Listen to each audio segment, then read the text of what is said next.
vamos a estar hablando un poco acerca de lo que es estar esperando en Dios, esperar en Él, pues confiar, ¿verdad?, en que el Señor pues algo hará en pro de nuestras vidas. Importante es la fe es la que nos sostiene. Y por eso es necesario, ¿verdad?, llenarse de Dios, de su palabra, de su presencia. Porque así nada nos va a mover, aunque todo pues diga que no va a llegar la ayuda, que Dios no se ve por dónde pueda echarnos la mano. Sabremos que Dios es fiel y que en su momento algo hará. La Biblia habla en el libro de los Salmos, capítulo 27, verso 13. En el nombre del Padre, Hijo y de su Santo Espíritu. Hubiera yo desmayado si no creyese que veré la bondad de Jehová en la tierra de los vivientes. Amén. Bien, este salmo fue escrito, como dice acá, ¿verdad?, la escritura, por David. Y si alguien conoció al Señor, fue David. Y aun cuando David pasó por muchas peripecias o muchos problemas, se mantuvo siempre ahí confiando, porque era un hombre que conocía a Dios. Dice la escritura pues que David fue ungido por rey, pero no lo puso Dios inmediatamente a reinar. Tuvo que formarlo. Porque al primer rey de Israel, la escritura dice que lo puso Dios así de un solo, sin prepararlo. Un hombre que pues eso le costó el reino. Ya su familia no pudo seguir reinando porque él pues había metido la pata. Pero es porque no estaba preparado. Saúl, el primer rey de Israel. Y sin embargo, ya con David el Señor dijo, bueno, no voy a cometer ese error. Voy a preparar a este cipote, que era un cipote, era un adolescente, cuando Samuel, ¿verdad?, lo unge por rey de Israel. Y comienza Dios a manifestarse en su vida y a llenarlo de su presencia. Entonces pasa aproximadamente unos 13, 14 años hasta que Dios lo forma y lo pone a gobernar una tribu nada más de Israel a los 30 años. A los 37 años y medio, por ahí más o menos, entonces de edad, ya él pues toma control de todo lo que era la nación de Israel. Ya habían pasado pues como 20 años por ahí más o menos, desde que Dios lo había ungido por rey. Y en todo ese proceso, esos 13 años para llegar a gobernar una tribu, 13, 14 años, y esos 20, digamos, para tomar control de todo Israel, en todo ese proceso hubo pues muchas situaciones difíciles. A cada rato, ¿verdad?, David pues andaba ahí en peligro de espada, que el rey Saúl lo quería matar primeramente, después también otros enemigos.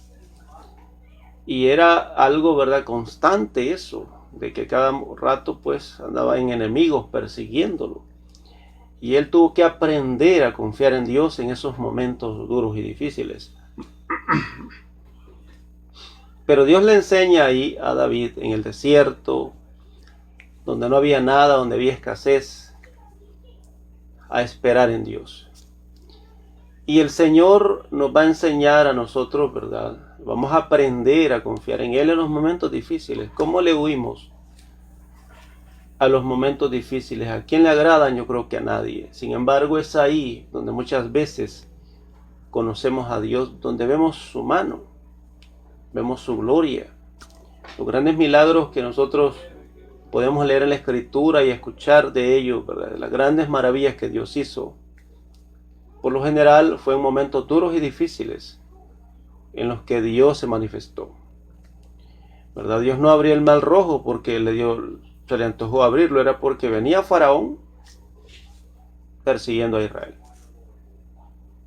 Y lo abrió con el propósito de que Israel pasara y salvarlo, y a la vez, ¿verdad?, acabar a Faraón y a su ejército. Entonces, si Israel no hubiera estado entre la espada y la pared, Dios no abre el mar.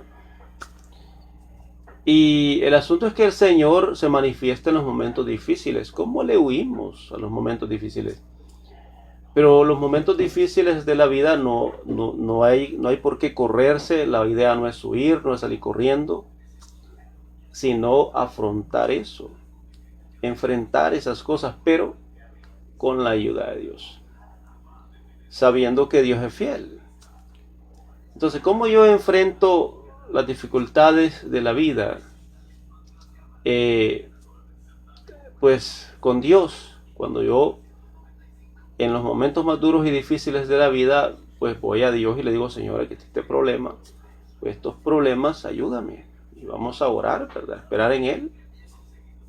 ¿Me entiende? Yo podría hacer esto, Señor, podría hacer lo otro, pero aquí estoy, y guíame tú, ¿verdad? O guíame usted a hacer lo que yo tenga que hacer, si debo hacer algo, y si no, pues simplemente ayúdeme y sáqueme de esto.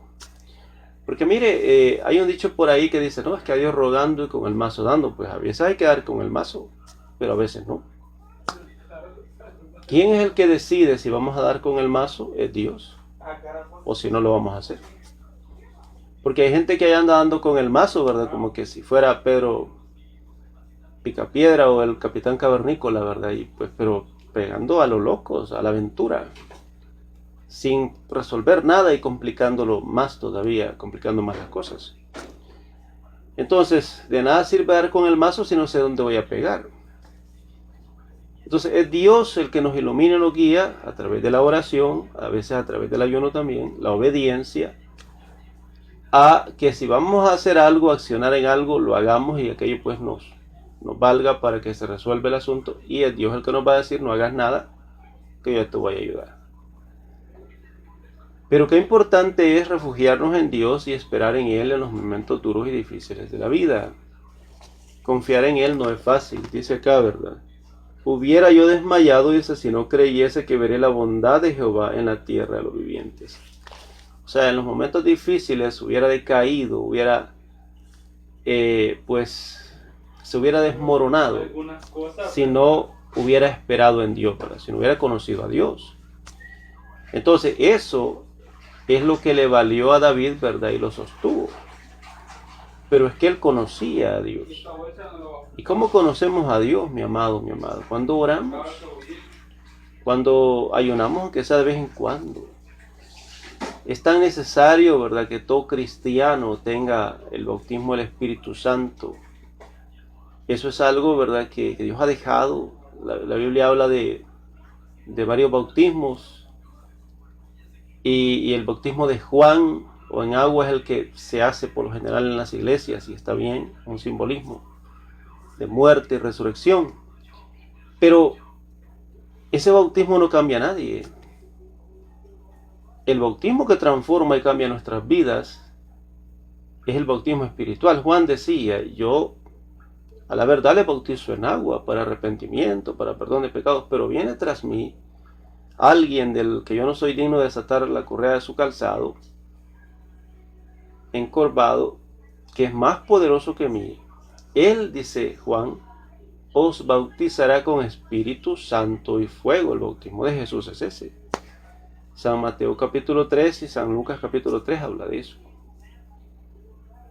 Entonces, ese bautismo espiritual no lo da ninguna iglesia, ningún ministerio cristiano, lo da Dios. Eso viene de arriba. Por supuesto que Dios utiliza, ¿verdad?, muchas veces al hermano, a la hermana, que está lleno de Dios, con la imposición de manos. Y a veces sin necesidad que nadie ponga las manos, simplemente Dios bautiza.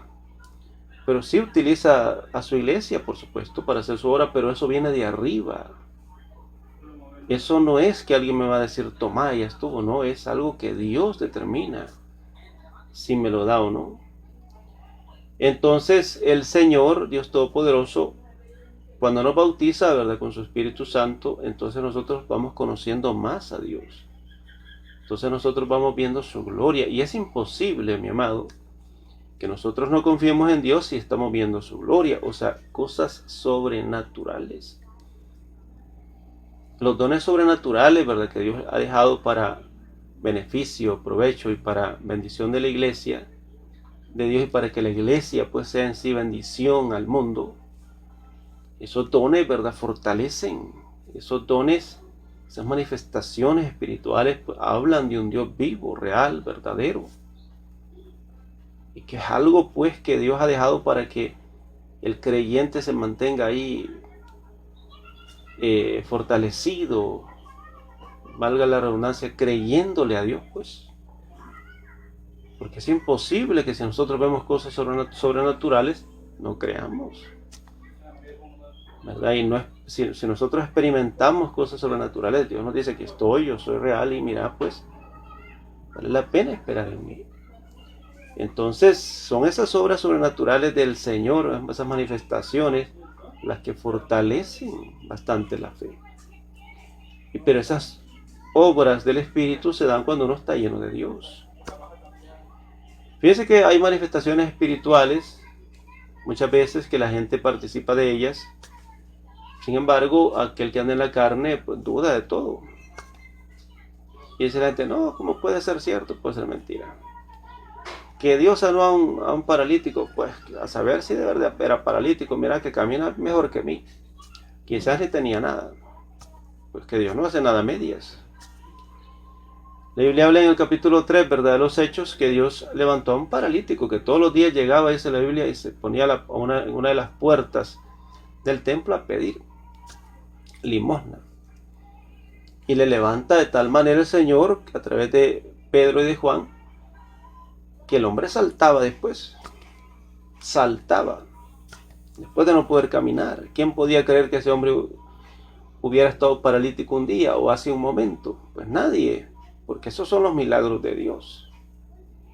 No parecía el hombre ni por cerca, pues saltando, imagínense. Entonces, las obras de Dios así son, pero la gente que es escéptica, que es incrédula y que es carnal, aún muchas veces llamándose cristiana, pues no cree nada. Por eso es tan importante acercarnos nosotros a Dios. Cuando nos acercamos, Dios se va manifestando y nosotros vamos viviendo, experimentando lo sobrenatural. Y es imposible, pues, que nosotros, pues, experimentándolo, ¿verdad?, de primera mano, ¿verdad?, pues, en nosotros mismos no creamos, hombre. ¿Cómo no voy a creer si yo lo estoy viviendo? Lo estoy sintiendo. Entonces, es importantísimo por eso acercarnos al Señor. Y así, pues, indudablemente vamos a creer, porque vamos a experimentar lo sobrenatural. Y pues dice: hubiera yo desmayado si no creyese que veré la bondad de Jehová en la tierra de los vivientes, o sea, acá en la tierra. Fíjense que hay muchos que quieren, ¿verdad?, y piensan que Dios les va a bendecir en el cielo, en la eternidad. Y claro que sí. Pero Dios quiere bendecirnos acá también. Dios quiere darnos victoria acá. Dios quiere darnos bendición acá. Dios quiere darnos una vida bonita y mejor. Y no estoy hablando de grandes riquezas en sí, que Dios puede dárnosla, y si las pedimos, pues quizá Dios nos bendiga con ello. Pero va más allá de eso.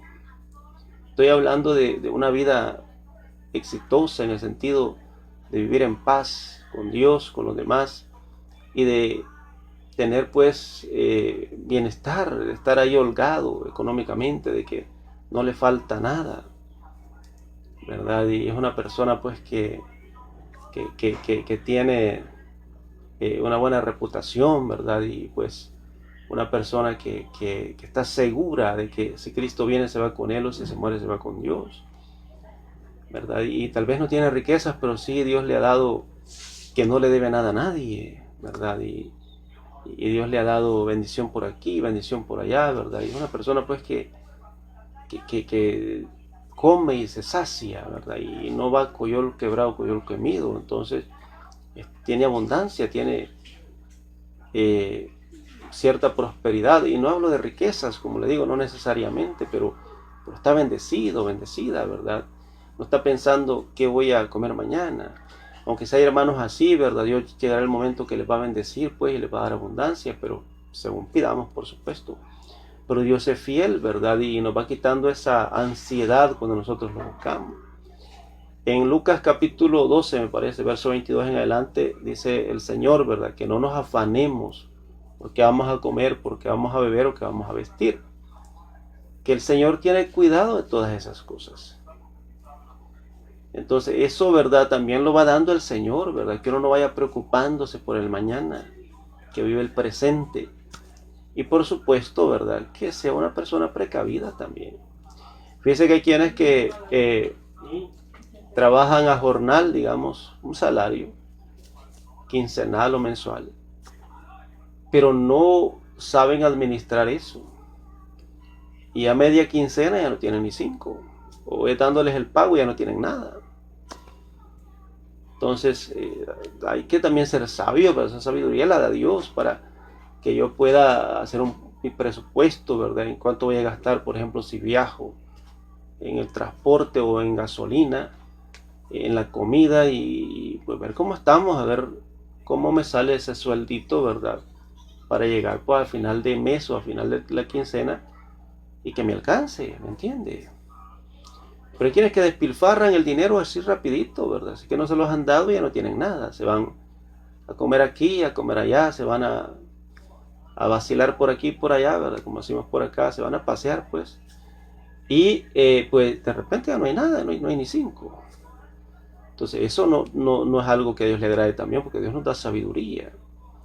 Pero sí el Señor nos va quitando esa ansiedad que existe en tanta gente en el mundo. Esa ansiedad, ¿verdad? De que no han terminado de comer y ya está pensando que va a comer la otra comida. O sea, Dios nos va quitando esas ansiedades y nos va bendiciendo.